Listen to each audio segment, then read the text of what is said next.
सर्वांना नमस्कार. मी मंगेश हुसे तुमचं या चॅनलमध्ये स्वागत करतो. अन्न व औषध प्रशासन विभागाचा कारभार हाती घेतल्यानंतर IAS अधिकारी तुकाराम मुंढे यांनी राज्यभरात भेसळखोर आणि गुटखा माफियाविरोधात धडक मोहिमा सुरू केलेल्या आहेत. त्यांच्या या आक्रमक कारवाईमुळे संबंधित माफियांचे धाबे दणाणलेले आहेत.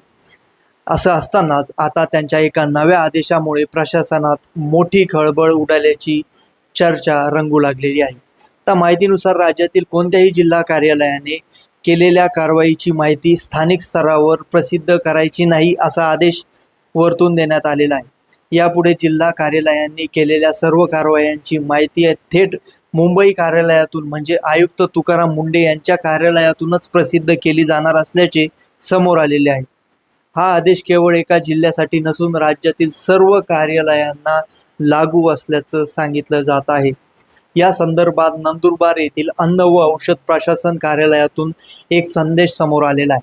सहाय्यक आयुक्त सपना गोडसे यांनी समाज माध्यमावर दिलेल्या निर्देशांनुसार स्थानिक कार्यालयातील अधिकाऱ्यांनी कोणतीही प्रेस नोट जारी करायची नाही, तसंच वृत्तपत्र किंवा डिजिटल न्यूजला कारवाईबाबत थेट माहिती द्यायची नाही, असं स्पष्ट आदेश देण्यात आल्याचे समोर आलेले आहे.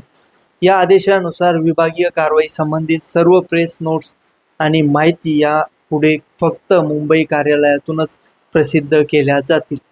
त्यानंतर ती माहिती माध्यमापर्यंत पोहोचवली जाईल. या आदेशांचे काटेकोर पालन करण्याच्या सूचनाही देण्यात आलेल्या आहेत.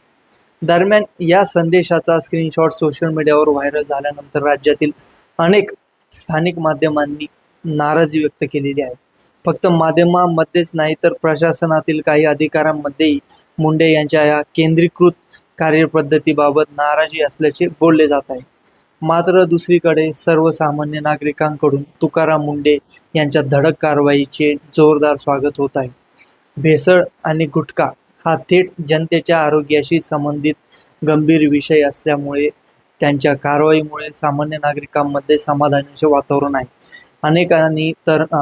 अनेकांनी तर तुकाराम मुंढे यांची या विभागातून बदली होऊ नये अशी मागणी केलेली आहे. विशेष म्हणजे भेसळखोर विरोधातील कारवाईला वेग मिळत असल्याने काही ठिकाणी नागरिकांनी तुकाराम मुंढे यांच्या समर्थनार्थ आंदोलन करत त्यांच्या प्रतिमेला दुग्धाभिषेक घालून पाठिंबा दर्शवला आहे.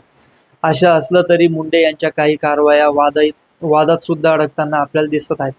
वर्धा येथील ऐतिहासिक गोरस भांडार संस्थेवर करण्यात आलेली कारवाई सध्या चर्चेचा विषय ठरली आहे.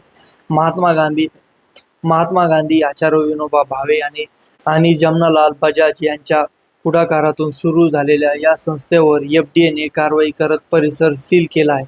प्रशासनाने स्वच्छतेतील त्रुटींचा दावा करत दूध संकलन, विक्री आणि दुग्धजन्य पदार्थांचे उत्पादन पुढील आदेशांपर्यंत बंद करण्याचे निर्देश दिले आहेत.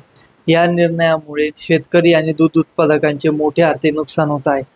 दावा याचिकाकर्त्यांनी केला असून हे प्रकरण आता थेट उच्च न्यायालयात पोहोचले आहे. न्यायालयाने या प्रकरणी सरकारकडे स्पष्टीकरण मागितल्याची माहिती समोर आली आहे. एकीकडे भेसळखोरांविरोधात कठोर भूमिका आणि दुसरीकडे प्रशासनातील नाराजी व न्यायालयीन वाद यामुळे आयुक्त तुकाराम मुंढे पुन्हा एकदा राज्याच्या राजकीय आणि प्रशासकीय चर्चेच्या केंद्रस्थानी आलेले आहे. मंडळी, एकंदरीतच तुम्हाला तुकाराम मुंढे यांच्या कार्यपद्धतीबद्दल काय वाटतं कमेंट बॉक्समध्ये नक्की सांगा. मंगेश हुसे या चॅनलला सबस्क्राईब करून तुमचं सहकार्य ठेवा. मी मंगेश हुसे. धन्यवाद.